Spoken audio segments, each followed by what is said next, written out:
everybody, my name is Lai and today we're going to make a grissini.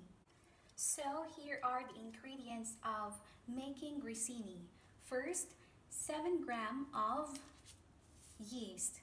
So that is a 7-gram yeast. Next, 250 grams of flour. 8 grams of salt. And 25 grams of olive oil. And then we have 140 ml of water, where I'm gonna pour a bit of water here, a lukewarm water, and I'll be mixing 7 grams of yeast.